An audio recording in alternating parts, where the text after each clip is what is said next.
good? Yeah? We're good. Okay, well, he's got us. Yeah, so good turn tonight. So, welcome to LAE Edinburgh. My name is Stephen. I'm one of the organisers at LAE Edinburgh. There's also two other organisers here, Duncan and Waz. Oh, back there, yeah. So who's at LAE Edinburgh for the very first time tonight? Woo! Yeah, good number.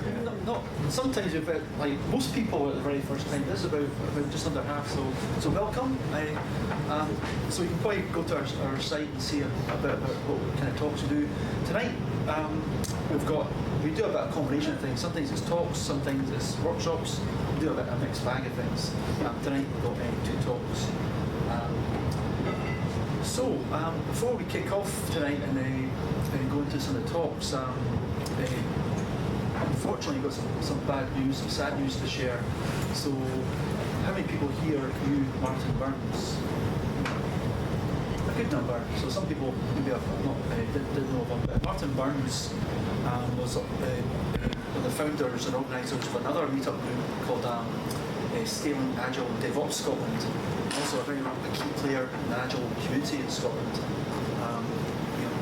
Spoke at the Agile Scotland conference at least a couple of times, and a key player, sort of larger than life kind of character, and has contributed to the Agile community built up here over the last number of years. Very tragically, he died at the weekend. So some people here knew him quite well, and I knew Martin for a good number of years as well. I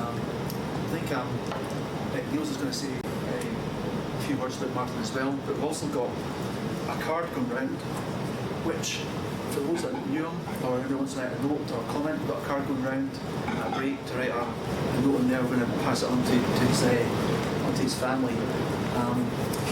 Also, we're thinking a future meetup that we might actually show as one of the speakers as Martin in one of his recordings. So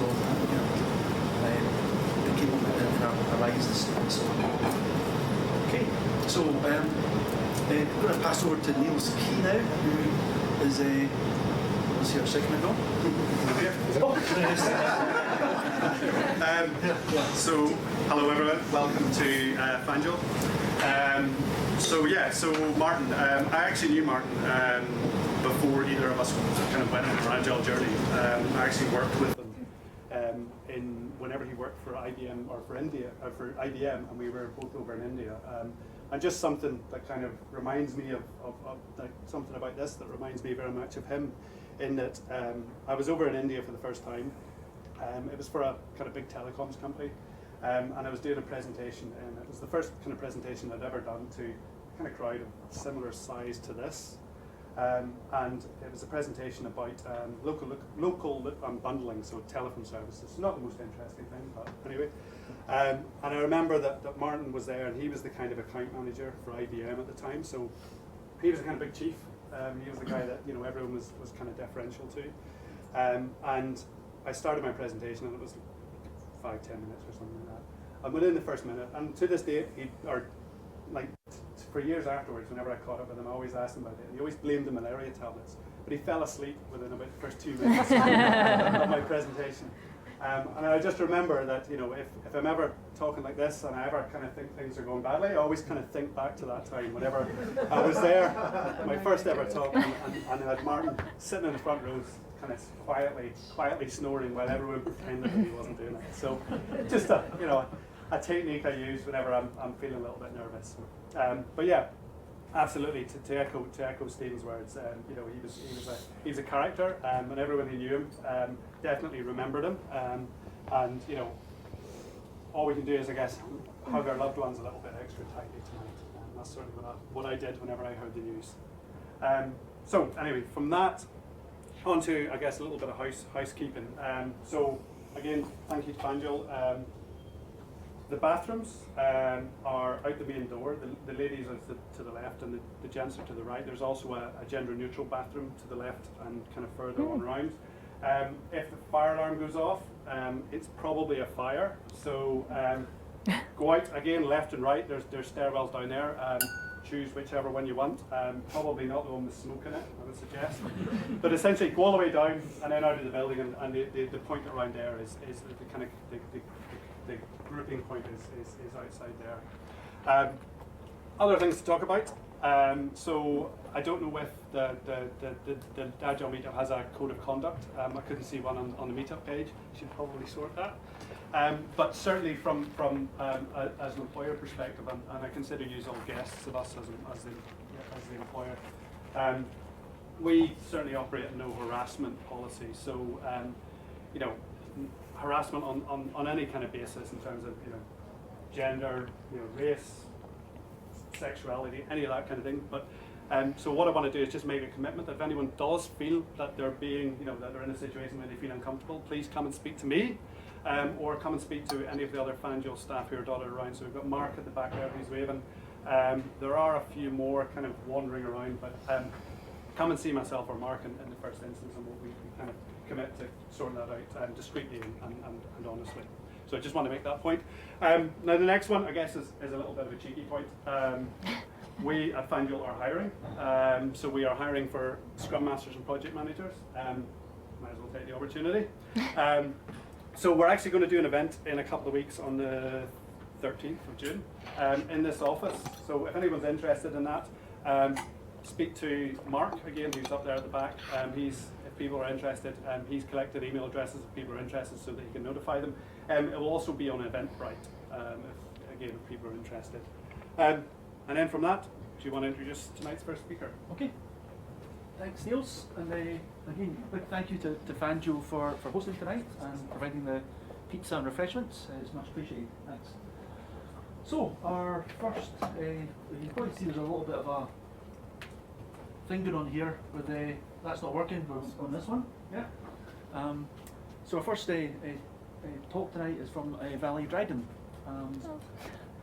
Valerie recently was involved in a workshop at the Agile Scotland event, and this came highly recommended for our talk. So I'd like to welcome Valerie. Awesome. Great. Thank you very much. So glad that's gone. Sorry, I was going to be blind. So yeah, I'm Valerie. It's lovely to see you all. This is my first time at LAE Agile Edinburgh. I had my hand up there, so I'm not nervous at all. It's lovely to see you all. Lovely to see nice new faces and meet some new people. So I'm very excited to be here. So as you can see on the screen, I'm going to talk to you a bit about radical candor. Has anyone heard those words before, used together? I mean, they're definitely words. Yeah, some arms. Okay, I mean, if you read the book, probably going to be not a lot of new stuff here, but certainly my take on it and some stuff I've learned during the journey from that point that I've read that. So we're going to have a little talk about that today. So what is radical candor? So I just alluded to it a second ago. It's a book by a lady called Kim Scott. She's written some other things that were okay, but this is one that's been the most impactful for me. It's really good. It's aimed at managers and their direct reports, but really, if you interact with other human beings, you'll get something out of it. It's really good. Its aim is to enrich the relationships of the people we work with. So see how we can get the best out of each other and try and improve our well-being and productivity while we work together. Spend a lot of time at work, we might as well try and be happy while we're there and be kind and support each other, and that's kind of what it's all about. It's a bit of a meander of a book, so lucky for you, there's a TLDR standing here right in front of you. It's a bit of a slog. I would recommend you do give it a read, but if you don't want to, well, that's what I'm here for today. And like I say, it's one of the most important books I've read in my career. It's not a one-size-fits-all panacea to make your everyday better, but it does have some good concepts, and that's kind of what I'm going to talk to you about today. So by the end of this talk, you might know what radical candor is, what radical candor is not, because that's also very important, how it can help us work together more effectively, and some techniques to help us achieve radical candor. Now, I'm not an interpersonal relationship expert, but I am someone who's had some interesting journeys, interesting stories, and learned a lot from the book and want to impart that back to you. So before we go any further, what do the words mean? Especially if you're not a native speaker, you're like, Val, what is this weird stuff on the screen? So dictionary.com tells me that radical means relating to or affecting the fundamental nature of something, far-reaching or thorough. Seems legit. Candor, spelt with an O and not a U, that's the American version because Kim's American, the quality of being open and honest or frankness. Now for the purposes of my talk, I'd like to define this as saying what you really think in a kind and supportive way and communicating clearly enough that there's no room for misinterpretation. So that's just a common ground for us to understand what radical candor kind of means as a phrase. And it took me a while to come to my own definition, so I'm kind of happy with that for now. So before we go into what radical candor is and how it works and how it can benefit us, I'd like to take you back to a sort of little personal thing as part of my journey as kind of my main motivation for being here is this interaction I had with one of my colleagues in the past that led me down this journey to be like, we've got to be better at this, we can be better, we can support each other. And I want to talk about that first before we get into the meat of how this stuff can work and benefit us. So, my lesson from Boba.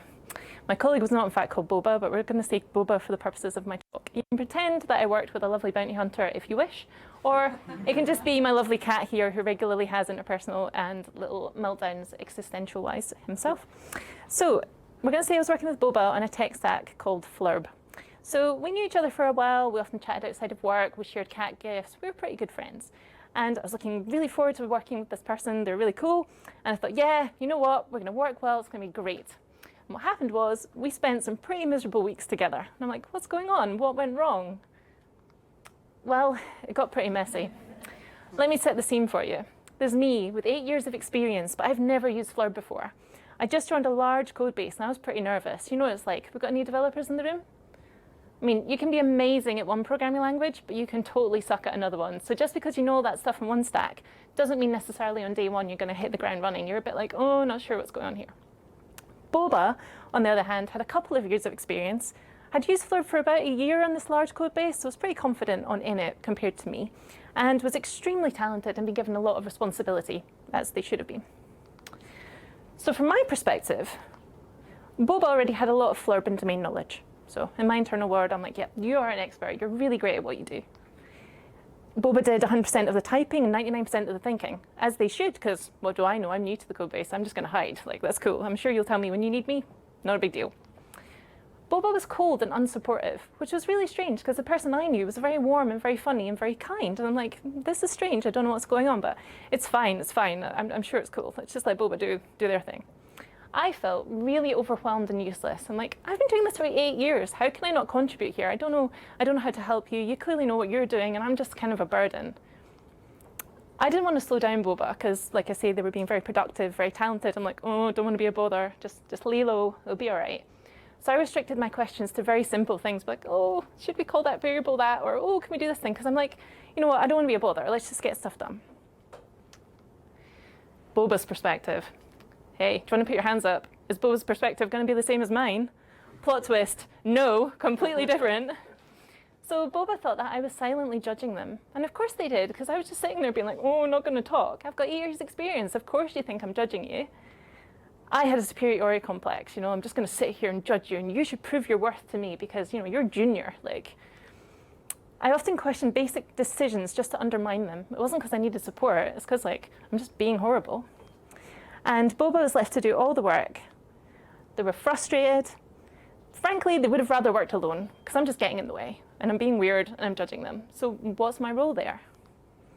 They had no idea that I needed support, and I had no idea what Boba's needs were either, because we didn't talk about it. So we're both lovely people, so you must be thinking, why did you do this to yourselves? Like, why didn't you talk? What's going on? Well, it turns out that people are complicated, and working together is hard.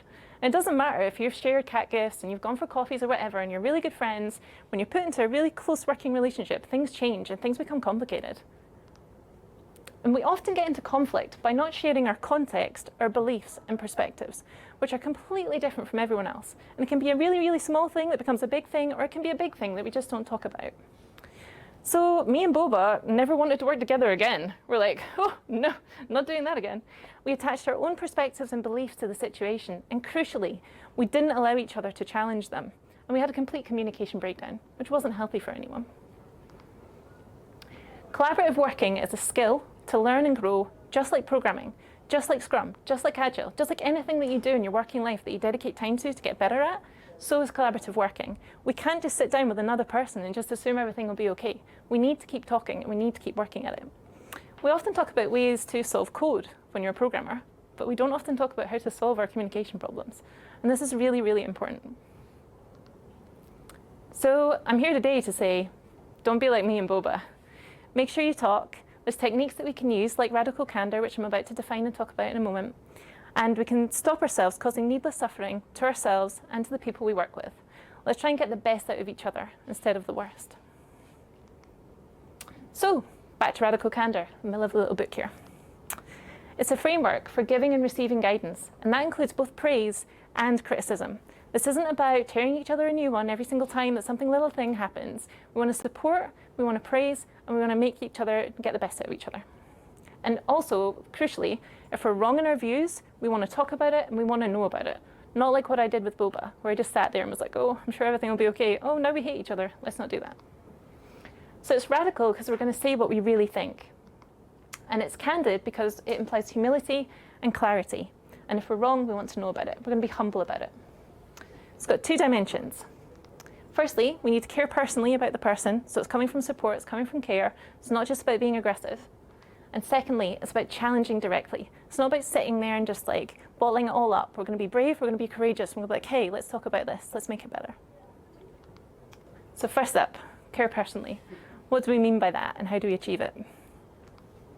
It's about really caring about each other and getting the best out of each other. It's about developing trust, so that we've got that safe space where we can talk and share things and not just bottle it up. We want to feel safe to offer and receive guidance, and that's at any time, not just once a year during a 360 review with our line manager. Like, what other situations do you do in your life where you wait a year to do this one thing that everything hangs on? So why do we do it with feedback? And we want to show some vulnerability, because how can we expect others to open up to us if we won't do the same thing with them? We want to create a safe space where we can both be sharing things pretty much constantly. And we want to care personally about the whole person, not just their work. How can we possibly form a strong, close bond with someone when we never ask them how their day's going or how their kids are or learn anything about them at all? At my past job, I worked there for 2 years, and when I resigned, my colleague said to me, Val, I didn't even know you liked football. I'm like, well, I've been here for 2 years and I've always talked about it. Which part did you not get? And that's really sad because we paired every single day for 6 months and he never once asked me why I was watching the Champions League at lunch. Is that not sad? Is that not sad? But you know, he'd talk about blockchain, so whatever. So, second part, challenge directly. What do we mean by this? This is where we challenge others, but also, most importantly, we listen to challenges. We want to invite challenges. We don't want to just be aggressive and be like, no, you're wrong. This is about inviting challenges to us, being gentle and being supportive in that. We care personally enough to give feedback and receive feedback, whether that be good or bad. And we have a willingness to accept when we're wrong. It's one of the best ways to build trust. It sounds weird, especially being British, where we're like, no, we shall say nothing. Like, challenging is a great way to know more about each other and become comfortable and create that space, safe space that I mentioned before. And being wrong is totally cool. It gives the other person a chance to share their perspective, and you can clear up any misconceptions on either side. And this is where I went very, very wrong with Boba. I did not give any chance for any misconception cleanup at all. And you're going to have to push through the, oh no, this is going to be awkward, and what if they yell or explode or cry or hate me or something, and this is going to be so awkward. It'll be fine. Just take a breath. Just say it. Just say it. It'll be okay. And they'll be glad that you gave them the opportunity to talk. They'll be glad that you gave them the time and support and space they needed to talk to you and get the best out of each other, instead of just sitting and suffering in silence. Like I say, this is where I ended up failing with Boba. I really liked them, and I didn't want to upset them, and I ended up hurting them more. So let's not do that. If instead I had said to Boba, hey, I know you're very knowledgeable and you work extremely efficiently, but when you type so fast and you exclude me from decisions, it makes me feel useless. Could I get a shot at typing and contribute to our decisions to help me in my learning? Then that would be radically candid feedback. I've set the scene, I've respected their ability, I've explained my problem, I've asked for their support to improve, and there's no judging, there's no blaming, and there's no attacking. And it lets us move on from that awkward situation instead of sitting and suffering. It is not a license to be a bully. We should absolutely not be nitpicking everyone around us. This is about genuinely choosing things that we think matter, that can help that person and help ourselves and improve our situation, improve our mental well-being, and genuinely do good.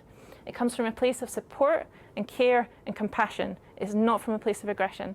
I've seen so many reviews of radical candor where people are just like, oh, this just means I can just be mean to everyone around me. This is great. And I'm like, no, you have absolutely not read this book in the way that it was intended. So let's not do that. Let's just help each other to grow and be awesome together and use things like radical candor to achieve that. So I just mentioned that if I'd said to Boba that sentence there, that I was caring personally about him and I was challenging directly, which if you remember was the two facets of radically candid feedback that we want to achieve. So you might be like, well, that's cool, but what happens if one of those facets aren't there? And the great thing about thinking about this is it allows us to have a framework and a vocabulary to start talking to each other about these things and identify when perhaps we're doing behaviours that aren't as helpful as radical candour. And if we can identify them and be like, oh cool, I've done something, I challenged directly, but I didn't care personally, we can then start to build that up and see if we can do better next time. So it's just a way to help us think. And the cool thing about it is they sound like kind of metal bands, and I'm like so on board with that. So that's really cool.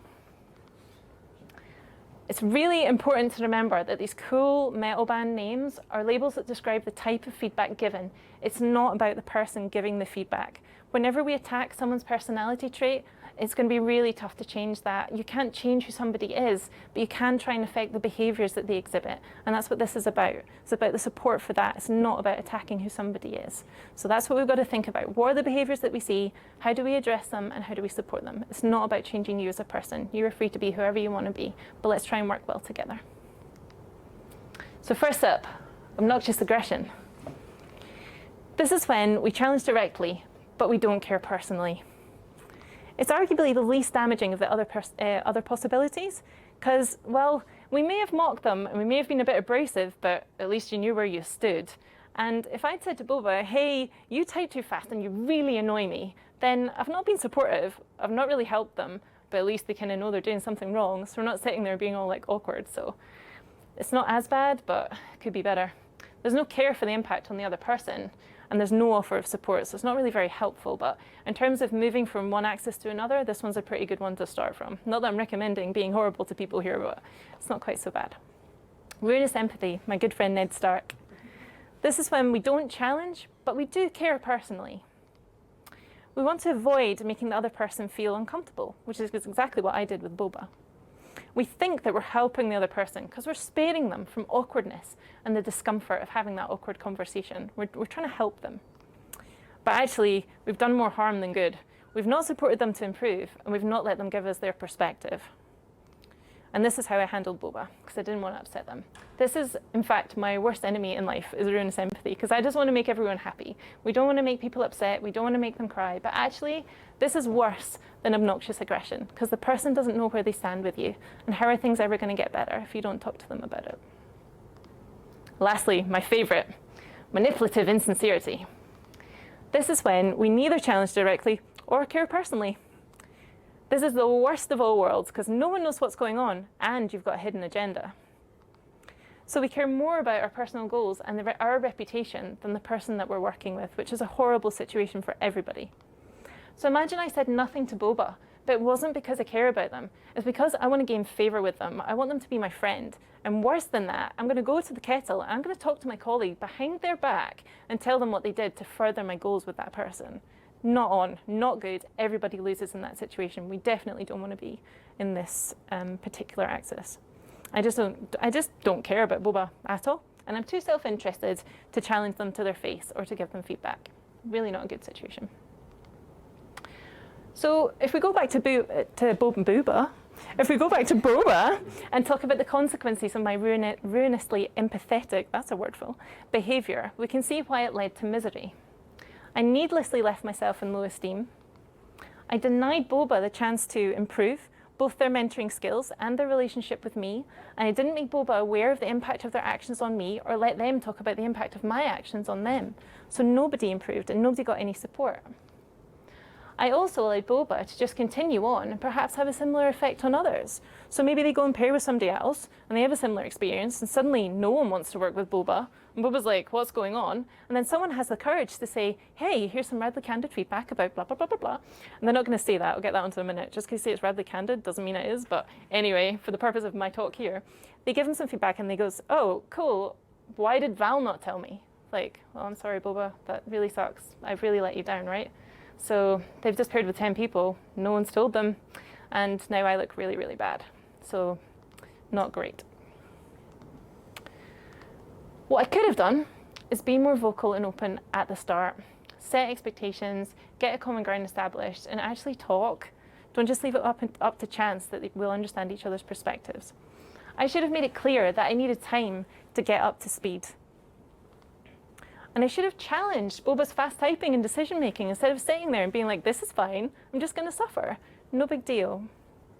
We could have reached a shared understanding of each other's needs, and we could have avoided all that suffering. And when you look at it here, it looks pretty simple, right? Except it's not. It's really hard, because people are complicated, and working together is hard. So you're probably like, well, this sounds really cool, Val, but what does this look like in practice? So I'd like to finish up by giving you some little techniques that I've learned along the way that I wish I had known when I was working with Boba back then, which is the main point of me coming to talk to you today. My favorite friend, situation, behavior, impact. Has anyone heard of this? So this is an amazing, super useful technique from nonviolent communication for giving clear, impactful feedback. We describe 3 things. Can you guess what they are?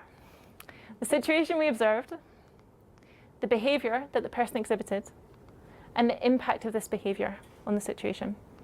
And most importantly, we want to talk about what we'd like to change, and very, very important, how we'll support it. So it's not about just making a statement and being like, hey, be better. It's like, well, this is how I'm actually going to support you in this too. So it's a collaborative thing. It's very important that we don't spare the details. The more clarity that we provide, the more impactful the guidance will be. And even if it feels embarrassing, we should just say it, and they'll be so grateful that they had the chance to improve. So I could have said, when we're pairing together, and you don't include me in your thought process, it makes me feel useless. Can we try discussing ideas more, and I'll support you by letting you know when I feel this way. It's a really great thing to practice, a really great way to help us communicate in a way that's not too emotive, not too aggressive, and actually allows a chance for us to support each other. And I think we can all agree that this is probably better than, you are a terrible person and I hate you. Drop the mic, leave the room, don't work together again, nobody wins. So this is at least a start.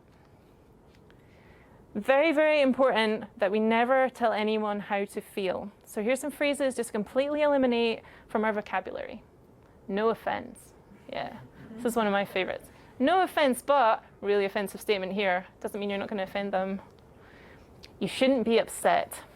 Oh, shouldn't I now? Thanks. Thanks for telling me how I should feel. That's really great. I'm not going to listen to anything you say now because I'm immediately mad. Don't be angry. See, previous point about me now being mad that you said that, so I'm not going to listen to you. And I'm going to be radically candid with you. Cool. Someone actually did do that to me in a one-to-one. Instead, we might want to say something useful and supportive like, you know what, I'm going to describe something I've seen. I might be wrong, and please do tell me if I am. But if I'm not, I'd love to support you in fixing it. So we're being humble, we're being open to the fact that we could be wrong, but we're still there to support them if they agree. If there's one thing that you take away from this talk today, I want it to be this. We should always, always, always spend just as much time gathering information and evidence for praise as we do for criticism. We should investigate until we really, really understand, well, who did what and why it was so great. It should be contextualized, it should be personal, and it should be specific. Because if it isn't, it might just come across as really insincere and make the person feel worse. So, for example, you know what? You're really great. Am I? Maybe. Don't know. Where's the evidence? Remember that time we worked on the authentication integration and you were really busy, but you took the time to mentor me and get me up to speed? Man, I really appreciated it because I could contribute quicker and feel valued. Which one of these would you rather receive as feedback? It's got to be the second one, right? It shows that we cared personally and we took the time to understand what that person's been doing and what they've been feeling. And it really doesn't take a long time to get to the second one than the first one. And we need to do much more of this. And people will really appreciate it if you do. Be explicit with your needs. Very, very important. If you need something, explicitly tell the person that you're working with. Maybe you've got, so I get really sore wrists when I type, and I need to make sure that I'm sitting very, very in a specific way when I'm typing. If I don't tell the person that, they don't know, and then we pair, and I'm sitting off to the side being like, oh, this is really sore, but I'm not saying anything because I'm British and this is awkward. Just tell them. They'll be more than happy to help you. So just get it out of the way. So I gave you another example, so that one doesn't really matter. And if we do this, it means we can avoid unnecessary conflict and misery just by being brave and being supportive and getting out there and saying what we need. And also encourage the other person to do the same thing, which means we can try and get the best out of each other and support each other when we work. Relatedly, but different, recognize our emotions. Share any context about your emotional state that might help the other person support you.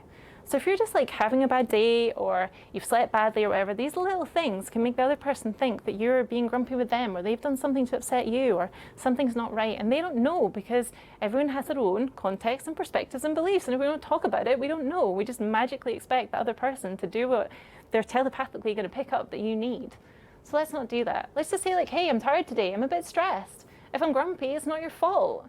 Please let me know if I'm doing that so I'm aware of it, because then you're asking for support and we're being kind to each other. And we'll try and encourage them to do the same, and then we'll work better together. Lastly, invite feedback. You're not going to like this, but it's an important one. One of the best ways to foster trust is to ask for feedback before we give it. What could we have done better? What could I have done better? And it sets the scene for the other person that it's okay to do that. So that when you're then giving them feedback, they're like, oh, it's okay, I've given feedback before and it wasn't bad. No one shouted, no one died, it's all cool, you know? So let's just be kind and open that space and say, hey, it's okay to give me feedback. I'm not gonna get angry with you. I'm not gonna yell, it's okay. It's gonna sting though, right? Whenever you get that first negative feedback, you're like, oh no, I'm a terrible, terrible person and I've hurt someone and I don't think I can go to work tomorrow because I just shouldn't be allowed out of the house because I'm terrible. And it really hurts. And the first thing you're going to want to do is get really defensive. And you're going to want to criticize it and be like, no, I didn't do that thing. I don't type fast. I didn't say that. What are you talking about? And get really, really upset. But if we do that, it's a surefire way to never, ever get feedback again. So it's hard and it's going to sting and it's tough, but you need to just sit there and just temper your emotions, be like, it's cool, I'm just going to listen, I'm just going to absorb, I'm just going to breathe, it's cool. And if there is something that we think, I don't agree with that, just listen and ask any questions to clarify and make sure we're both on the same page. Make sure that we both understand each other and just kind of invite gentle debate when we disagree on things. And if you do find you're getting quite upset or you feel quite angry or something, it's totally okay to be like, I appreciate your feedback. Thank you so much for feeling that you had the courage and the space to do this, but I'd love to come back to you tomorrow once I've had some time to think and digest and just think about what's going on. But make sure that you do talk to them, otherwise they'll think that you don't care. And a really good thing to do in this situation is to make sure maybe you go to a different space. So like, hey, can we go for a walk tomorrow? I'll take you for a coffee and we can discuss this. And then you're in a better place, they're in a new environment, so it feels a bit nicer, it's a bit more open. If you can walk, not that everyone is able to do it, it can feel more collaborative and a bit more of a safe space. So that was a lot. People are complicated and working together is hard. We get into conflict because we don't share stuff like context and beliefs and perspectives. Collaborative working is a skill to learn and grow, just like everything else. And by using techniques like radical candor, that is a spelling mistake, we can foster better working relationships. I'm sure Emmanuel Kant would approve. If I take care of you and you take care of me, then we'll be able to do great things together. And we can achieve that by talking all the time and supporting each other and being kind above all else. Thank you very much.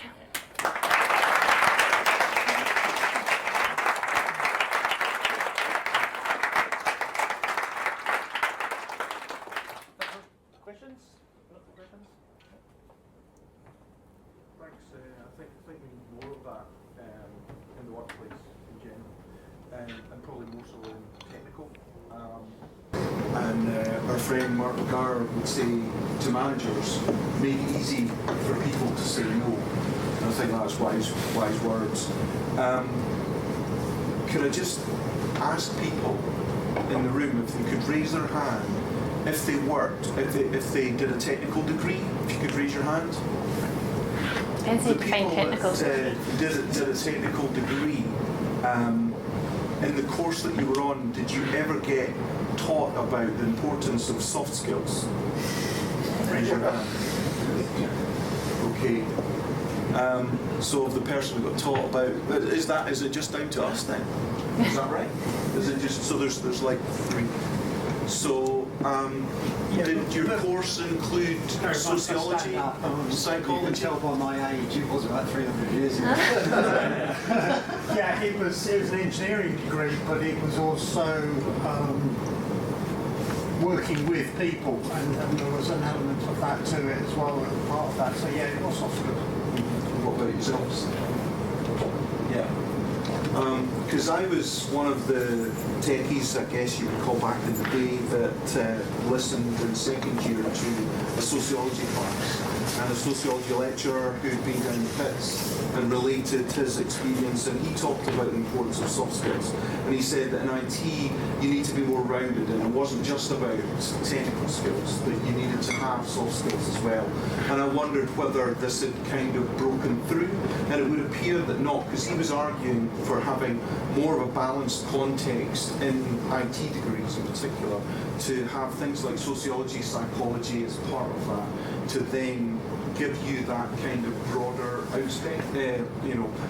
perspective on things. And I wondered if that would make a bit of a difference, because I think I certainly tuned into it and listened to what you had to say, and I think working in an agile community is more in tune with that, and I just wondered whether degrees had kind of evolved to incorporate elements of that, but it looks like maybe not so much. So we're kind of here learning stuff like this that's most welcome, I think. So I can't speak for degrees because I did mine in 2010, I think, 24, I don't know, a while ago, before things, I don't know, a while. So back then there wasn't anything to do with that kind of stuff. Are you familiar with a lady called April Wenzel? So there's a couple of things, I've got some notes here. She actually talks about how technical is a bit of a, not a great term, because it's kind of exclusive, right? It's like, well, you're not technical. It's like, well, we kind of all are. She says if you can pick up a fork, you're technical, right? So it's interesting, because to be like, oh, a technical degree, you might think, oh, it's nothing to do with people, but it is, which is probably why it's important that we stop using words like technical, I guess, because it makes it sound like it's not about people. And also soft skills, she calls them catalytic skills, which I think is much better, because it's about the things we need to make the other things happen, right? And I think when I was in academia, it was very much like, oh, soft skills, airy-fairy, it's for the women, which didn't go down well with me, I might add. Whereas now, really, if we start to reframe these things, and as a community, we start not labeling ourselves as technical, we start talking about things like catalytic skills instead of soft skills, we can be the change. So I don't necessarily think it's going to come from academia, but it can certainly come from us. And even if graduates come out of university and they come to work with wonderful people like everyone in this room, if we can be the mentors and be the people we wish we had when we were in academia or when we had our first jobs, then that's where the change is going to come from. Personally, when I was at Code Clan, I was very, I didn't do the course, I wrote the course, just to clarify. Everyone always thinks I did the course, I'm like, no. I made sure that part of that, they paired every day and we talked about this stuff, and that's the number one change that has to happen, is talking about this stuff and being open about it and being okay with that. I think for me that's the biggest thing. And like I say, I don't know if that's from academia, I think it's more to do with us as a community. Yep. Have you seen any connections between like personality types and how that works with this system? So if I take the big five, one of them being agreeableness, if you're highly agreeable, a system like this might work for you. If you're very low in agreeableness, you're not going to be so cooperative when someone tells you, like, this isn't great. So yeah, have you had any thoughts around that area? You're absolutely right. There's certain personality types that do make it more difficult, but that's why it's really important that we don't attack the personality. So if we say to that person who has an aggressive personality, I mean, I'm not great on, I don't like labels like that, but that's us attacking them and saying you're aggressive, and that kind of implies that they can never change. Whereas even with that aggressive person, I have worked with people who are very like, they're in their mid-50s and they're like, oh, what do you know? You're just a pop. I'm like, oh, okay, I see how this is going to go. I can still have these conversations with them, so I always frame it around like, hey, you're doing this thing and can you support me? And because they feel like they're helping me, they still do it. So it's about just framing things in a way that works for that person and knowing their personality and trying not to trigger anything that might cause them not to want to help, which is why situation, behavior, impact and things like nonviolent communication is so important, because then it doesn't really matter what personality type you're dealing with, because it's not about that, it's about the behaviors, and that can come from anyone really. An interesting thing I have seen is like you can definitely map things like that to the obnoxious aggression versus the ruinous empathy, right? So someone like me who wants to avoid conflict, who's more of an agreeable sort, definitely fall into the ruinous empathy trap all the time, whereas other people I've worked with are definitely in the obnoxious aggression. But when we start to be able to see these things and label these things and talk about them, then I can help those people and they can help me and be like, hey, so a bit of ruinous empathy there, and I'm like, yeah, you're right, busted. So it's cool, just having this framework to talk about things works with pretty much any personality type. Doesn't always work, like I say, it's not a panacea. Some people are just really awkward and just want to watch the world burn, but they're in the minority, I would say. So you're talking there about how it's like one-to-one interactions that go on there. How much do you think organisational culture impacts that? Oh, massively. definitely. If you've not got a culture that's very open and very communicative, and the leadership is perhaps not like that either, it's really tough because people don't expect it. And it's about setting expectations and knowing what you're getting into. If you're not in that environment, it's going to be super tough. And if you're the first hire, which I've been in quite a few situations where I'm the first woman or the first person who cares about this kind of stuff or whatever, then that's even more difficult. And trying to break that down from this huge culture that you're fighting against is a huge emotional labor on that person. So it's really hard. Which again is why it's got to be like a community-driven thing. The more organisations we have that have that culture and have that change coming from the top down and the bottom up at the same time, then the better things will get. But you're absolutely right. It's a real hard battle. Yeah, absolutely. I'd love to give you some feedback.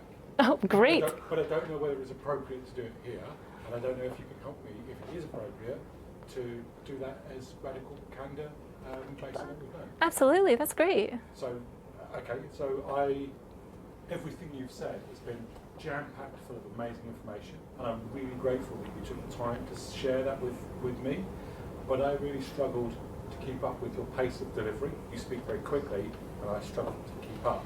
Is there anything I could do, or is there something about the environment which has led us to that position, or is that just your natural delivery style? That's great, thank you so much. So wonderful, radically candid feedback here. You almost deserve a round of applause there. Fantastic. So firstly, my timer didn't work on my presentation, which is great, so I had no idea how much time I had left. That didn't help, because when you can't see your timer, like, I definitely have 2 minutes left. Oh my goodness, Stephen's going to be up here yelling at me in a minute, so that wasn't great. Secondly, I talk very quickly when I get excited, which, you know, this is a very safe space, so yeah. Something that's really great is if I am talking too fast, like just like putting your hand up and be like, hey, would you mind slowing down a little bit? I'm losing track. I would be totally fine with that. So perhaps next time I'll set the scene and say, hey, I'm aware that I talk too fast, and if at any point I've lost you and I've shot off to Mars, just raise your little hand and I'll know. So we can have a secret signal next time. We're like, wow, stop it. That'd be great. Cool. Thank you so much. That's awesome. I think it's a good place to hand back over to one of you fine gentlemen. Questions? One last question, is it okay? I'd love to share your presentation with my workplace. Is it possible to get a young YouTuber? Is it possible to get a version of it? I think there's someone at the back recording things. It's been live streamed as we speak, so it'll be available after the links on the page. Yeah, so it's there. That's great. Okay, thank you.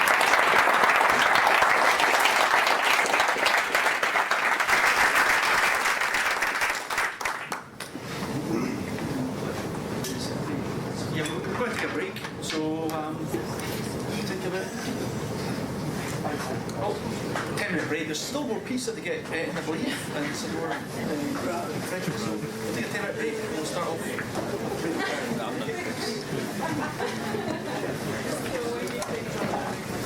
Oh, and also thing for car park. I'm going to leave this here at the front. Didn't make it in the end. No, it's I thought you were here. Met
well-trained bunch here at Agile. Yeah, so I sometimes do this coaching and training work, and sometimes I get my voice here. Yeah. Okay, the card's going round, so whoever wants to send a card, it'll come to you eventually, hopefully. Okay, our second and last talk tonight is with Gary Fleming. Gary is an independent agile coach. I've known Gary for many years. I think we first met way back 2013 maybe? Yes, when that's around about when I started Lean Agile Edinburgh. I was working in Glasgow at the time, and that's when Lean Agile Glasgow started. I think we first met at Lean Agile Glasgow team, yeah. Sure. Okay, so I don't know if that image is that aggressive or is it just smelling? Anyway, I'll let you explain. So, Gary Fleming, thanks very much. Thank you. Hi everyone. So hopefully you've been looking at this lovely young man for a wee while. If you don't know your breed dogs too well, that's a bulldog. That's an American bulldog. They've got these lovely big jowls. They're kind of droopy. I mean, they're cute in an ugly way. Like I think sometimes I feel cute in an ugly way.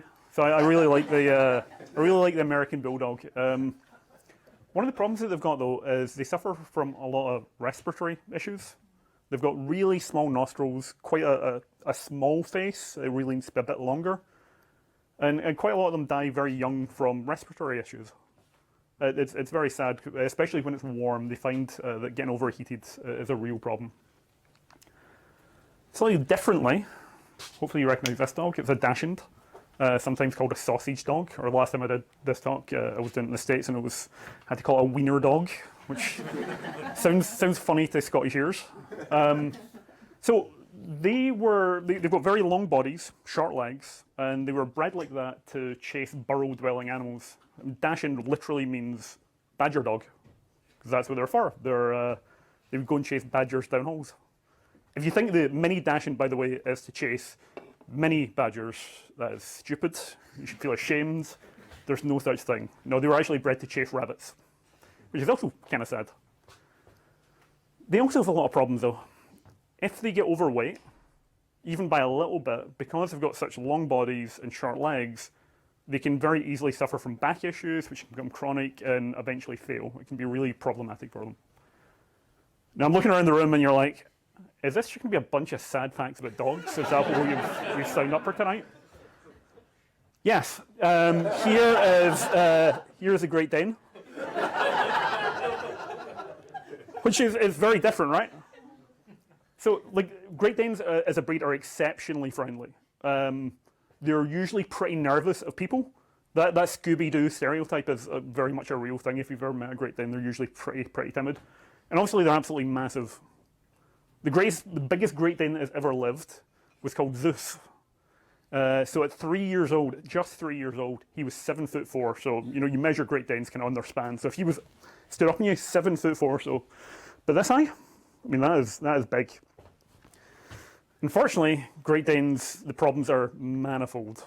They have lots and lots of health issues. They have joint issues, they have respiratory issues, they have heart issues. They're really not particularly healthy as a breed. Zeus himself died age 5. Most live to 8 to 10, which for a dog is not that old. It's really not that old at all. And I kind of want you to understand this difference between a breed and a species. It's important to what we're kind of going to get to. A breed means that the different members can mate together and produce offspring. Like dogs are all the same breed. You might think a Great Dane and a Dachshund is very different things. They're not. We just picked different attributes from them and made sure that the ones with little legs were mating with ones with other little legs.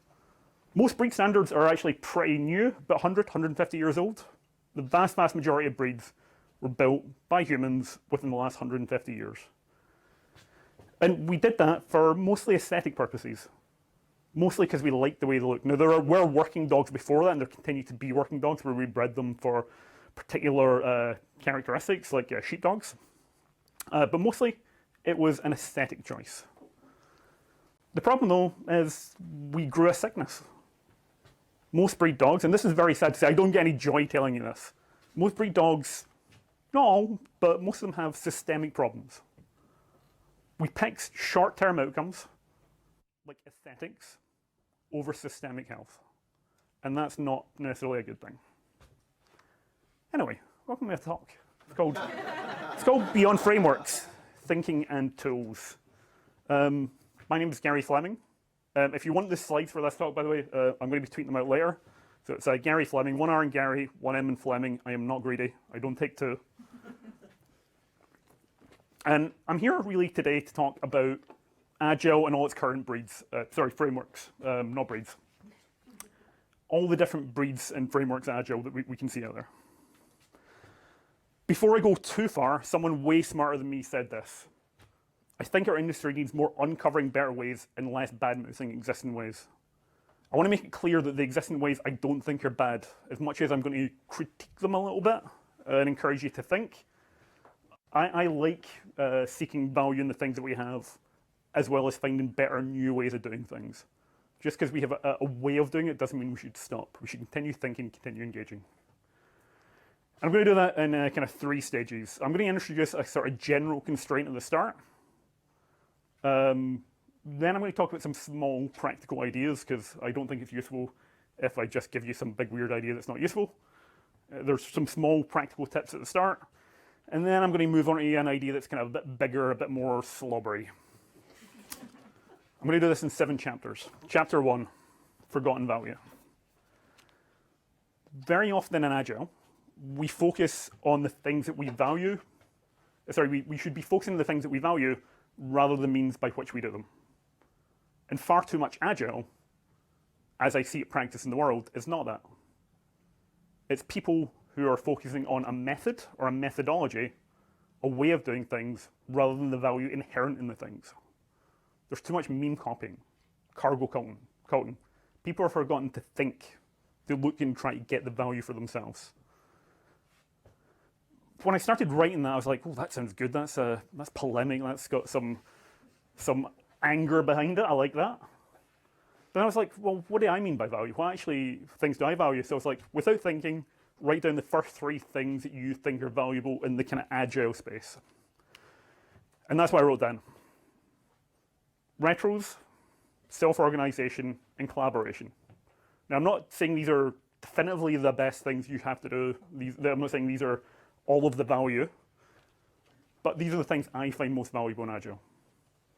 And to be honest, that's kind of really not a surprise to me, because all those things are about teams. The stuff that we do together is about working together well, trying to work better together. And I would argue that these 3 things, retros, self-organization, and collaboration, that's what they're about. They're about working together as a team and seeing our work as a team sport.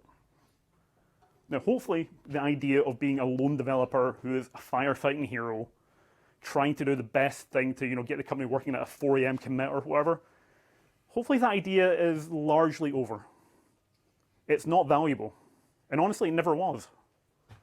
It's one of the things that was drawing value away from having a team. The idea that a manager has to sweat the resources. Have you ever heard that phrase? I've heard that phrase way, way back in my career. Hopefully that idea is over. It was never particularly useful anyway. We should be focused on team value. These things here help us focus on working together with care, kindness, and reflection. And it's not like the Agile Manifesto stops us doing this. As Doc Norton says here, we know that there are better ways of developing software by doing it and helping others do it. It's not dogmatic. It's not there is only one way of doing it. We know this. In fact, if you look at the 4 manifesto values, look carefully. If we split the left and right side down the middle, what do we see? What would you put as the headers for X and Y here? Anyone?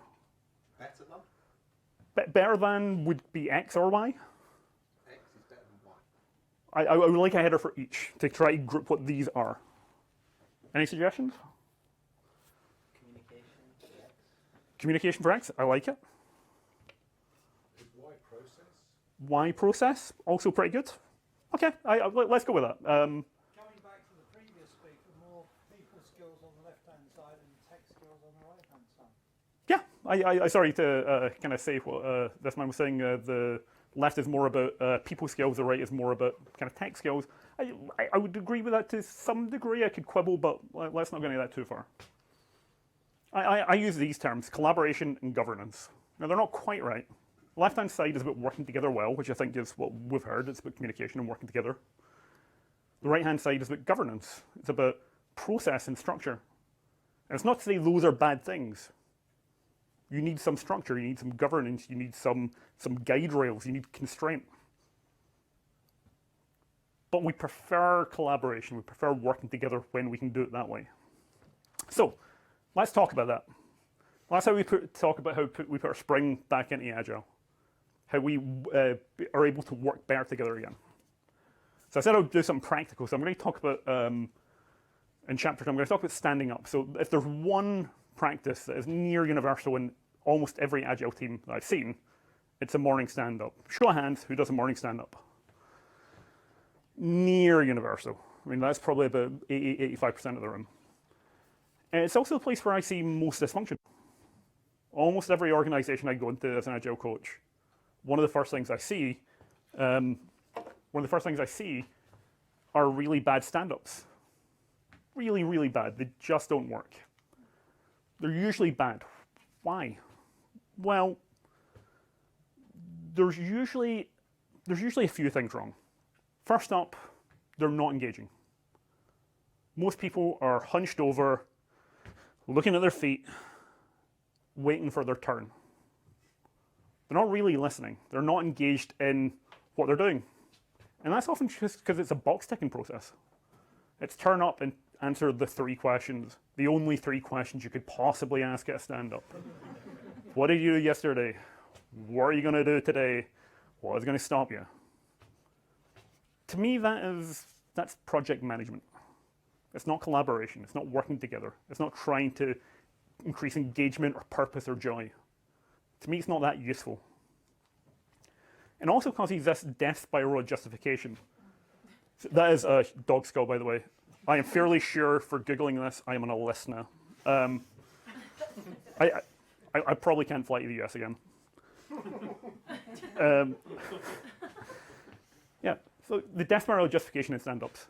So people go on far too long in a stand-up. Very often you'll have 1 or 2 people in a stand-up who feel that it's their place to justify their existence.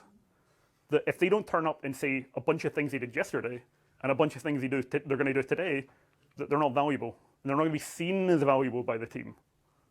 And to me, that's actually kind of the opposite of what I want for a stand-up.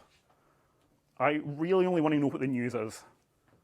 I don't want to hear on the TV news that the Queen is not dead. Right? I don't care about that. I want to know what the problems are. I want to know where the work that you're doing isn't going well with the rest of the team.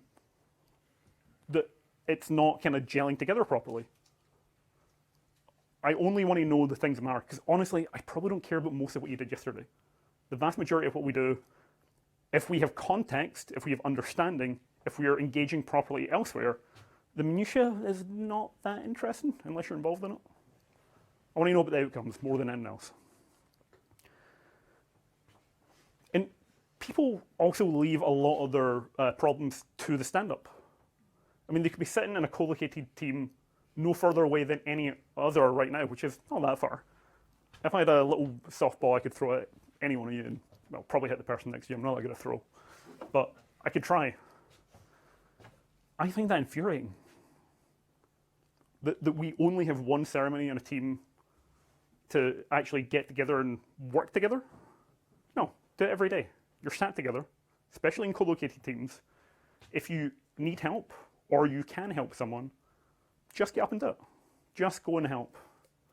Try lots of smaller communication, collaboration, conversations each and every day rather than waiting for the stand-up. The stand-up is probably the worst place you can do it. Stand-up for getting everyone together. So, how might we improve? How might we improve our stand-up? So, I would start by focusing on the work. Rather than walking around the people, very common technique these days is to focus on the work. So if you have a board, which is normally where we do our stand-ups, start on the right-hand side. Start on the things that is nearest to being done, and start talking about that. If the person working on it is like, that's fine, it's going fine, just move on. just move on straight away. If they're like, I need a little bit of help, this bit's going wrong, then work out how to help them. But start on the right, work your way left through the board until you've covered enough to know that's pretty much what we can do all day. You don't even need to talk about every ticket, just where people need help. If people don't speak on any given day at any length, cool. That's fine. I don't need to hear everyone every day. I mean, if people are really disengaged over a long period of time or something's not moving, okay, then that's maybe something you want to pick up on.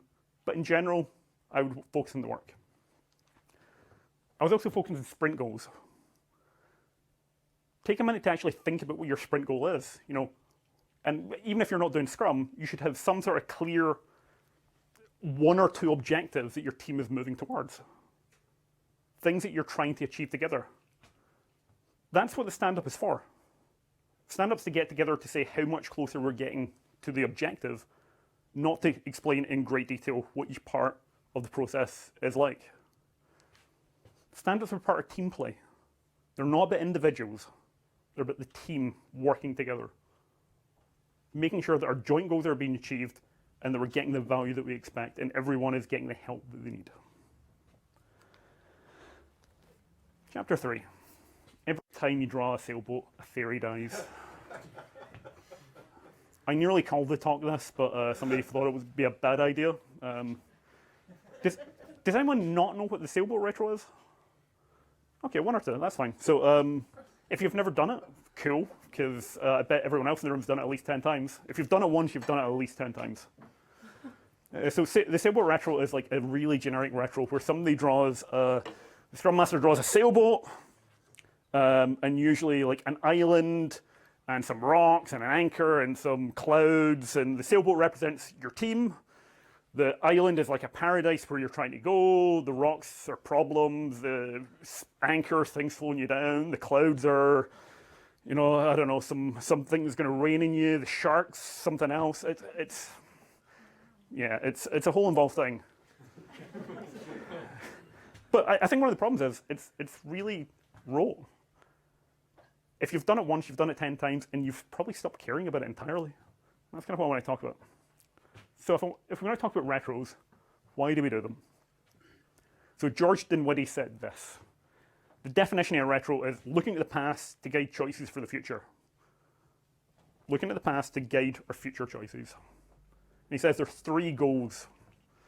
Joint learning, so figuring out what we want to learn together as a group. Making a decision or choose an action, so having learned from the past, trying to learn something about it. And strengthening the common bond.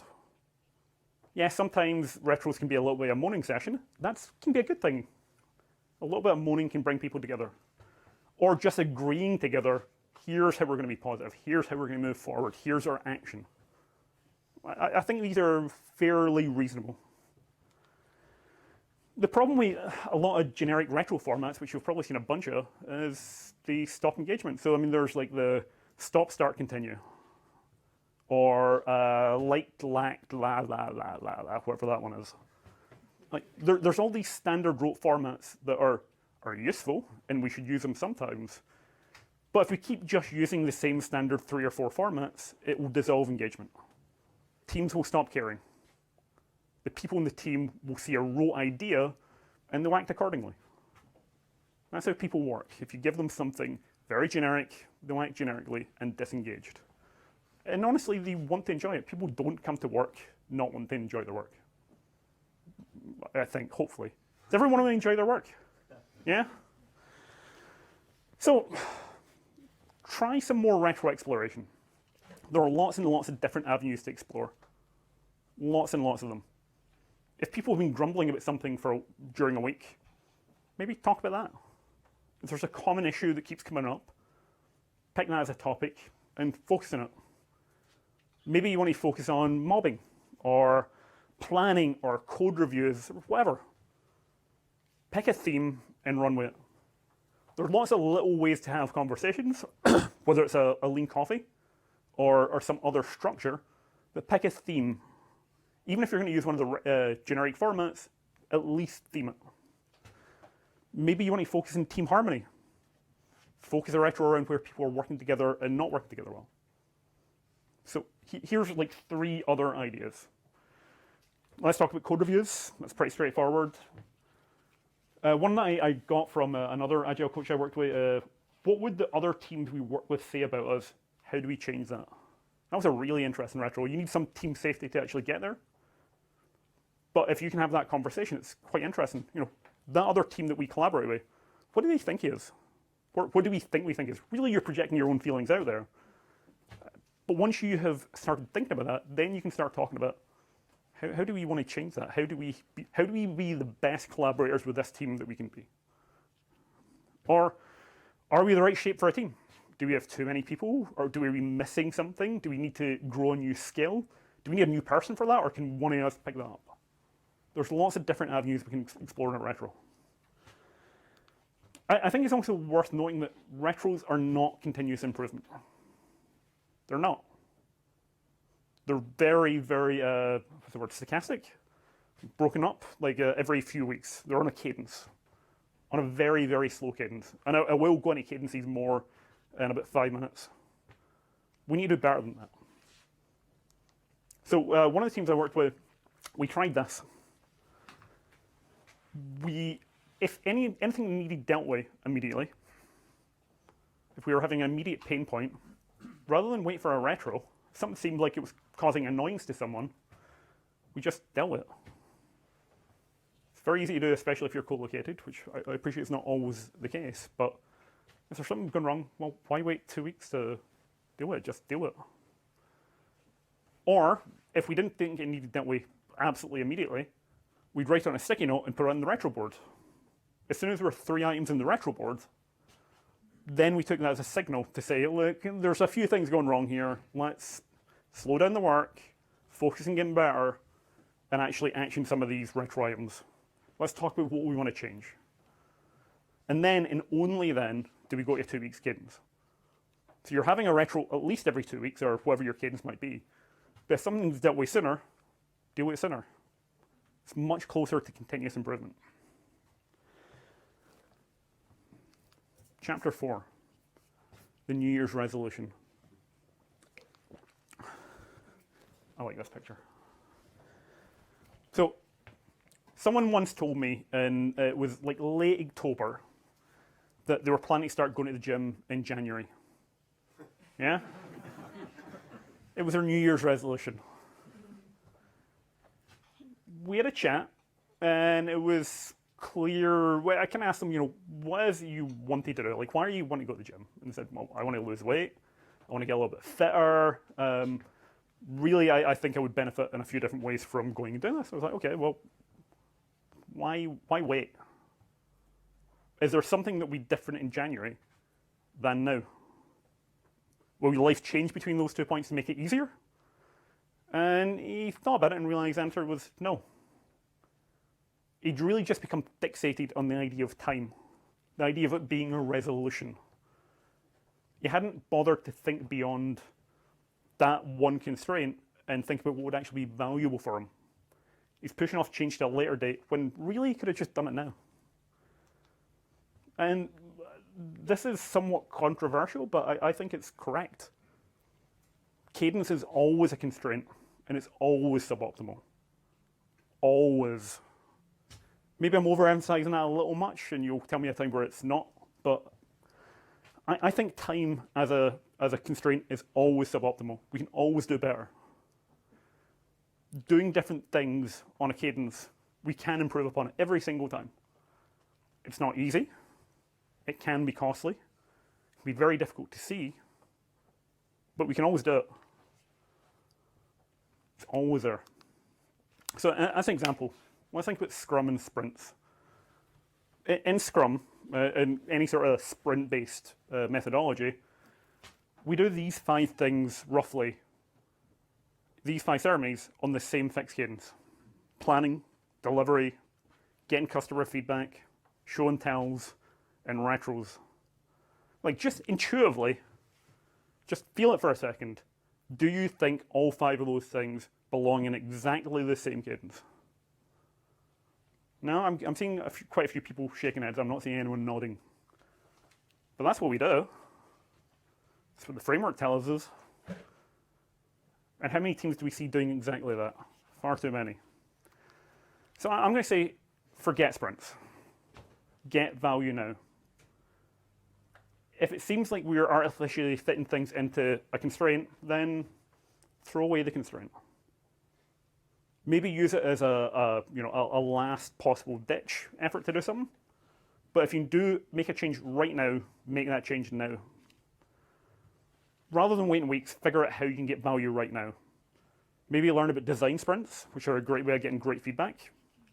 Move towards continuous integration or continuous deployment, because if you're not doing that, honestly, somebody else in your business is going to do it, and they're going to eat your breakfast. One of your competitors will absolutely wipe you out at some point.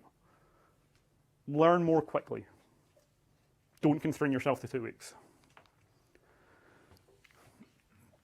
And when we think about customer collaboration, like waiting 2 weeks to say, here's the thing we built. Is that the thing you wanted? It's starting to wait too long. I mean, Agile originally suggested getting a customer in your team every day. That was how XP was built. Having someone in your team every day. Now, that's not always possible. I appreciate that. Waiting 2 weeks is probably too long. We should be working with our customers as close to daily as we can to figure out, given what we know collectively, what we should do next. Not every 2 weeks. Planning. So rather than planning every 2 weeks, let's plan off cadence. So if you imagine this as a flow board, Kanban board, whatever you want to call it, maybe a good signal other than time to start planning would be if you've got a column for whatever your leftmost column is of work coming into the team. When it gets about halfway up, you've got half of your work left. Maybe that's the time that you start going, oh, the team are going to run out soon. Let's start using that. Let's actually see the flow of work as our way of planning, of knowing when to plan, rather than arbitrarily every 2 weeks. People are really bad at that. The number of times people will plan a piece of work and say, this is what we want to put in to the next sprint, and get it wrong is pretty much every sprint ever. Almost none of them get it right, even over a long time with mature teams. Now, I'm sure you've got some counterexample, and sure, it does exist, but it's vanishingly few. And respond to change. If you learn something, learn how to figure it out, learn how to add it in. If you learn something new, we should be able to handle interruptions well. It shouldn't just be, we'll deal with that in the next sprint. We should be able to just drop everything and start again. Interestingly, Scrum, if you read the Scrum guide, does say that it's totally fine.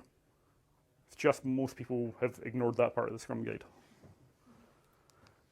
And yes, as I said, continuous delivery. Rather than releasing on a cadence, do it every day. Do it multiple times a day. Do it hundreds of times a week. Releasing should not be an event. It should be the default. It should happen every commit.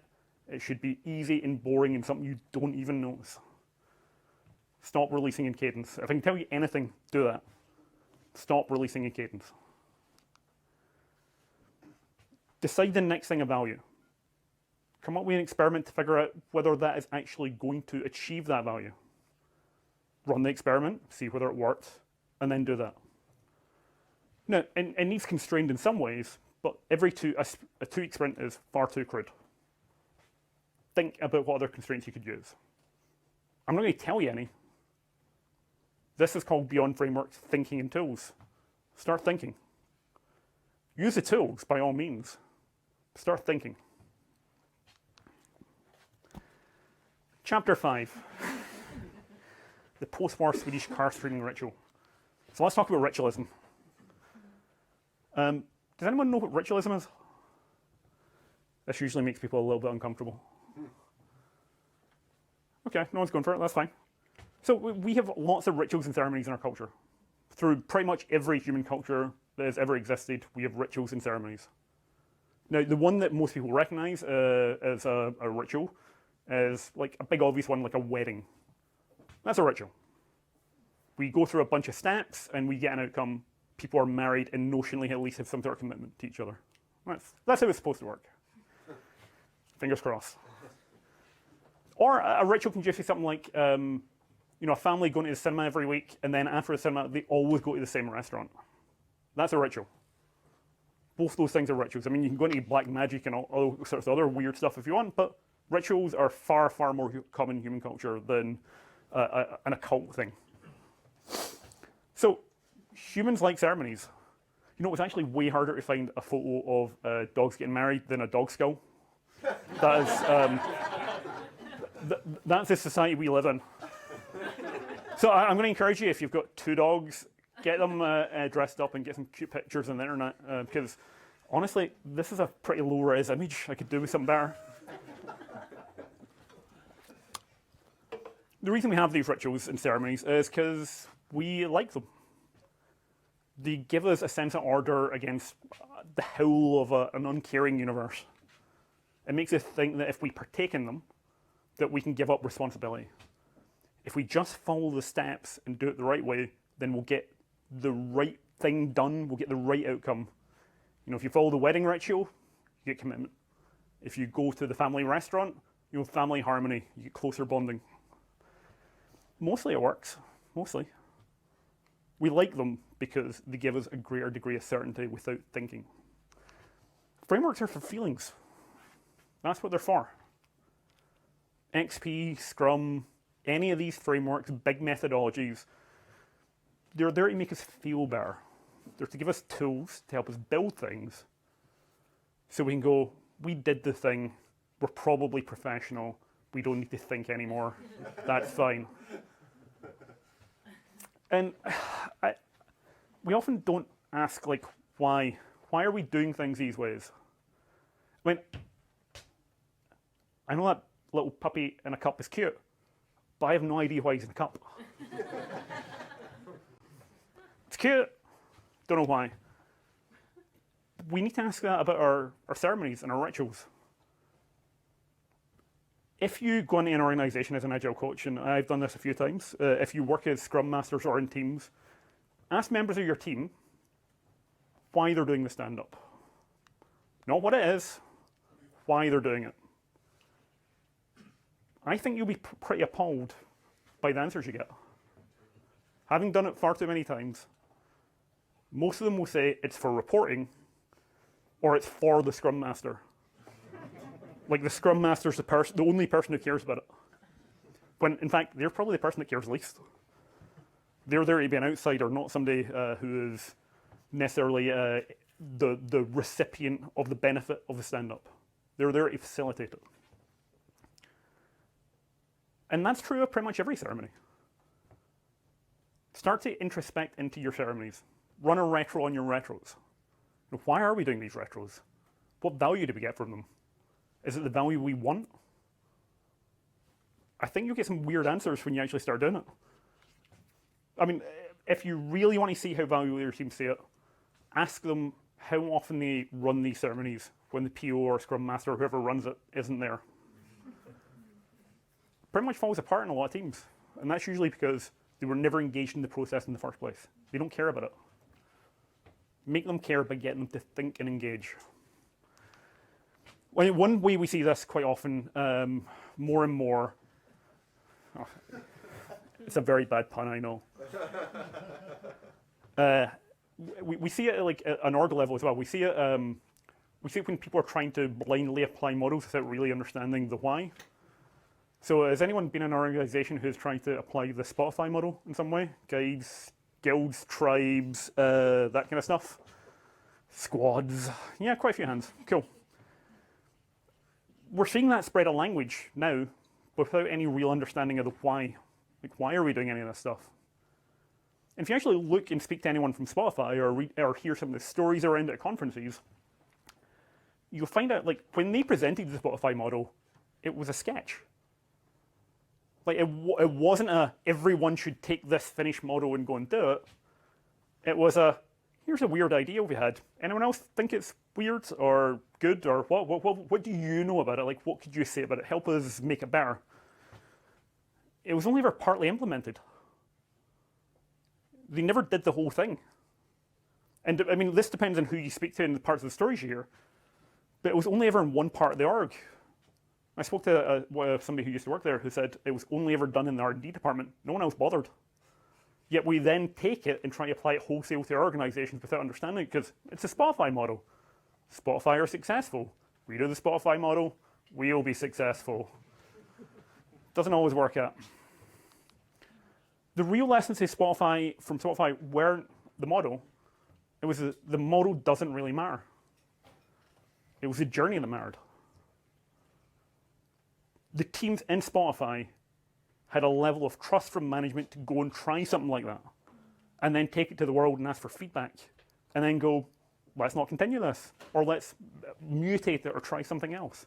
It was about building an organization that had learning and growth and change at its heart, and not being stuck to a model, not being told from the top what they should be doing.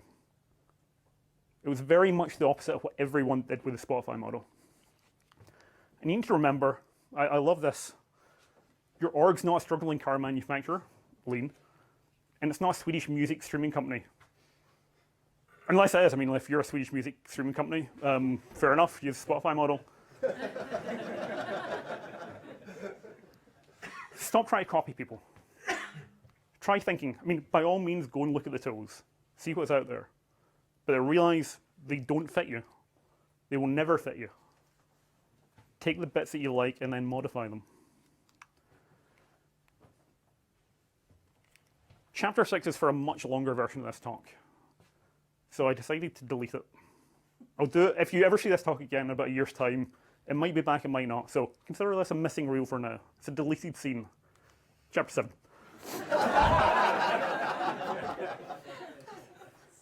Chapter 7. I am wrong and so might you be. So here's the thing, right? I'm rabble-rousing. That's what this talk is. It's rabble-rousing. It's fun. It's got a bunch of polemic in there. And I'm encouraging you to leave behind the tawdry constraints of your kind of constrained thinking. Do something for yourself. I know I'm wrong, though. I know I'm wrong. Why am I wrong? Because starting from nothing's hard. Starting from nothing is really, really hard. Scrum calls out three pillars, right? So it talks about visualization, inspection, and adaptation. That's actually a pretty good starting point. It's a really good starting point. I can't actually imagine doing much meaningful work in an agile context without doing visualization, inspection, and adaptation. I might use many different ways to do it, but that's a pretty solid foundation, right? Try to do it any other way, you're probably just going to be hitting into the pillars eventually. We should see the models and frameworks and ceremonies as tools in a tool belt. You've got screwdrivers, you've got hammers, you've got that weird thing that has got a widget in it and a spiral. You don't really know what it does, but one day you'll get the right job where you wedge it in and it unlocks a door to Narnia or something. We should pull out the tool that's appropriate. We shouldn't just see that we should have anarchy. We shouldn't start from nothing. Because we know that that doesn't actually work that well. There are organizations that have tried structurelessness, for example. There's a very well-known games company, who I'm not going to name, that we're hearing stories about. Now, this is not journalism, it's not reported, this is anecdote, so it could be completely false. But they got rid of structure and made it a flat organization where everyone should do what they thought was in the best interests of the organization. Sounds good, right? What happened was, in the lack of presence of formal structures, informal structures appeared. We formed factions. We had cronyism. We got bullying. It didn't work out the way they expected. And eventually, to stop that, management said, well, we're not in structure, but here's some rules. It didn't really work. It's much harder to fix problems in informal structures as well. If it's informal, it's harder to see. It's harder to manipulate, change, improve. And this is the truth. Like, we don't want anarchy. David Marquet in Turn the Ship Around says that autonomy is aligned by alignment and competence. So rather than getting everyone to do their own thing, get them aligned. Give them a goal, an objective, something that they want to head towards. Also the opportunity to say, that's maybe not the right thing, but generally help them see alignment together to whatever that is. And make sure they're competent enough to do it. Make sure they have the skills and training and collaboration that they need to make it work. While that might not be possible, it's not particularly tractable not to do it. You can't really use anarchy as a starting point for most organizations. They don't have the level of maturity for it, first of all. And we could have a sociological argument about whether we think anarchy could work in any situation. Some would say yes, some would say no. I don't think most businesses would go for it anyway. So I'm saying seek the right constraints. Find constraints that make sense for you, particularly when you're working in domains that are complex. Governing constraints, enabling constraints. Look beyond the ones that come in the box of the model. Think for yourself. Because I know I'm wrong, but so might you be. So I'm going to encourage you to be unique, be you. If you think about dog breeds, it's totally fine to be a mutt. Something that has basically no breeding in it whatsoever, or it's among like 50 different breeds. That's fine. As long as you appreciate the things in that. Be more willing to accept mutts. And maybe if you don't feel like you can accept that little bit of everything from everywhere, well, maybe be a pug in a unicorn onesie. You know, you don't need to be just a breed. You can help, put a little bit more layering on it. And if you do that, if you're willing to accept just trying a little one step, your organizations will get better, and you'll get better because you'll start to think. Thank you.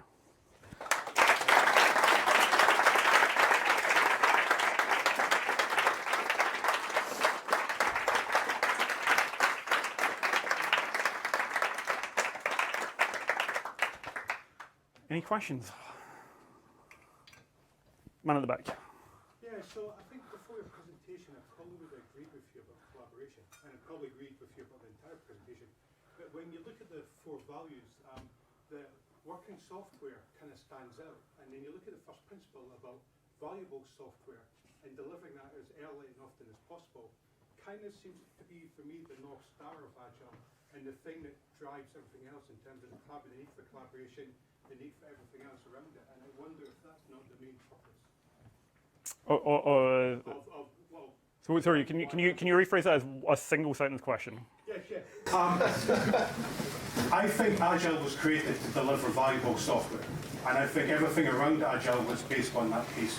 Do you disagree, or do you agree? So for the live stream, the question is, Agile was created to deliver valuable software, and everyone else is really just to help that. Do I agree or disagree?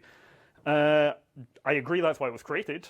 I don't think that's what the value in it is. I think the value is in helping people work better together to create valuable software, or to build a better HR department, or to be a better accounting firm, because we're seeing it used in all these different contexts now. I mean, as much as I have argued, even recently, with people, because when I felt like an argument, it is a manifesto for agile software development. Please stop trying to wedge it in elsewhere and then stripping out the good parts for software. I also accept that it's doing really good, valuable things for people in other contexts. I think, while I probably agree with your point to a degree, I would say it's about helping people work better together in many different contexts now. Yeah, no, I definitely agree with that. Cool. Any other questions? All right. Thank you. Gary, so Oh. what is it in our human natures that we're drawn? So many organizations seem to be drawn towards the framework. It's the Spotify or the SAFe model. Or Why are people drawn to frameworks and models? It's that feeling of certainty. It's being able to take something that someone has said, this works, this is a known process, and it's not an agile thing. This has happened for a long time. It's ritualism. It's if I do the dance, I make the right moves, then I get the thing that I want at the end, without really realizing the world's far more complex than that. It's far more complicated. Doesn't really work out that well. But trying to think outside the framework is much harder. It involves more effort. It's easier to just say, I'm going to do the easy thing. I'm going to just take the box, and plop myself in it, rather than engage my brain and try something hard. Can I build on that? Gary. One of the things I think as well is our industry and all the organisations used to have consultants that would come in and tell you what to do. And they would say, follow this method or follow that method, or if you do, you know, these practices, this will work. And that's what industry was geared up to buy. And as an agile coach, when you come in, and the first thing you say is, well, what's your context? It depends what you're trying to achieve. These are the questions they never had before. Because all they ever did was buy the latest fashion thing.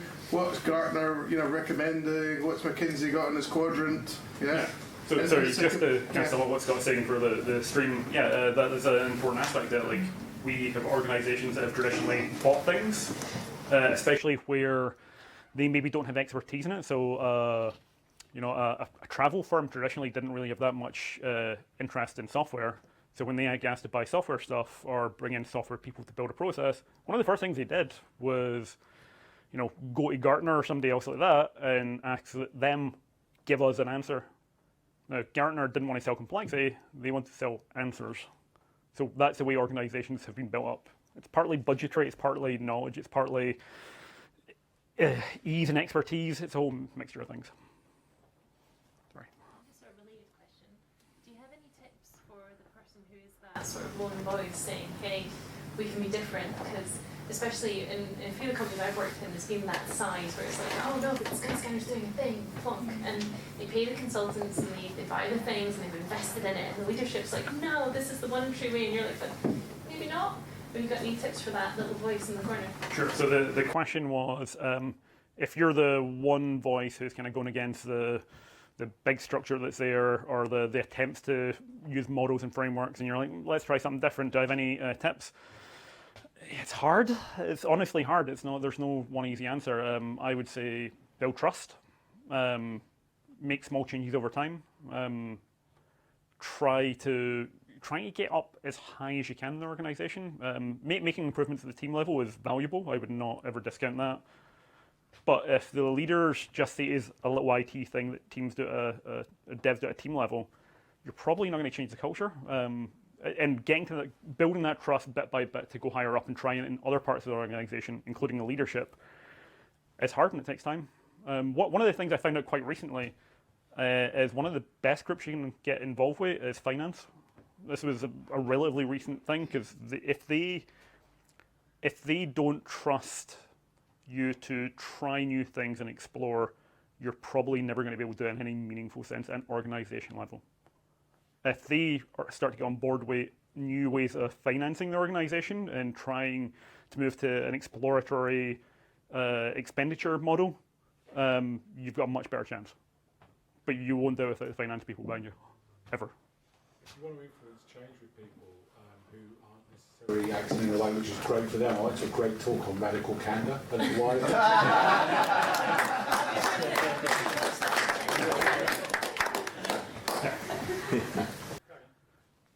Did you, when you were preparing for this, did you look into how education plays into that? In the previous step, people were asking how many people will get taught soft skills. Is it possible people are no longer taught to think or taught to think, and that's why they're looking for more?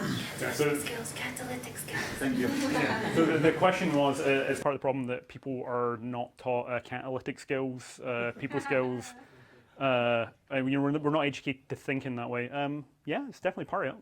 Definitely part of it. I mean, if you're only ever taught to take spec in, build thing, spit thing out and move on and not really engage with it, or build rapport with people and find value and talk to your customers and all that other stuff, you're probably never going to think about it. You're never going to see it as this thing that you're really aiming towards. So yeah, I would say it's education and engagement. You mentioned earlier about the company that essentially tried to flatten their org chart, and so one of the things that we're trying to do at the moment is remove kind of titles and the sense of authority, and to give influence or power to those that deserve it, that are meritable. So I'm just wondering if you're aware of any topics or frameworks that might look at that. How do you give influence to people that deserve it? So the question was, how are there any frameworks or topics around giving influence to people who deserve it rather than using hierarchy? Yeah. I mean, there's a model that I'm blanking on, which is about holacracy. Yes, thank you. Holacracy is the exact one I'm trying to think of. Holacracy goes in that direction. I can tell you a whole bunch of stories and where it failed. I know apparently it's been successful in some organizations. I think if you look at some even the big success stories and hear some of the stories around it, doesn't sound great to me. I would be very careful about replacing formal structures with informal ones, which is not to say we should maintain formal structures either. I think it's going to be messy and complicated. I wouldn't look to try to find, in particular, I would not try to find a model to fit that. I just wouldn't try it. I would try to learn and grow at the same time, while being mindful that people should be the center of your organization, and people's well-being should be the center. Going back to intent. Earlier on, you really touched a nerve. I actually did ask today what's the intent of the daily stand-up, and I was told it's a status update for the project manager. Yeah, I didn't know where to start with that either. So yes, no. No, it is not a status update for the project manager. Yeah. Yeah. I'm going to take a deep breath.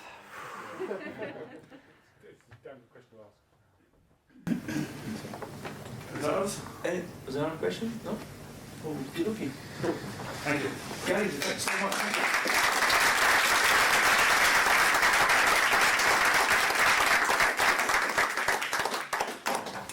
Okay, hope you enjoyed this evening. I think 2 really great talks, so thank you again to Gary and Valerie for your talks. Coming up soon, on Thursday, actually this is actually Martin's meetup, is actually on Thursday at Sainsbury Bank, and there's going to be a tribute to Martin at that. Scott, anything do you want to say on the meetup on Thursday? Or? No, it's just going to be short. You know, Martin loved the meetup, and it's just I'll take this and we're all under shock. So. Yeah. Yeah. So it's on meetup.com if you can find it there, if you're able to attend on Thursday at Sainsbury's Bank at the Gale. A big thank you again to Fangio for hosting tonight and refreshments. Thank you very much to Fangio.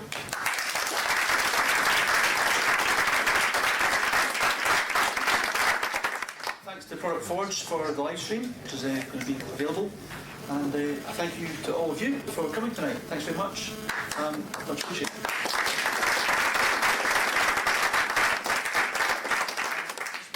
Come for the next meetup, will be in about a month's time. Okay, thanks. Oh, car, is that around? Is that around? Yeah, it's the back end.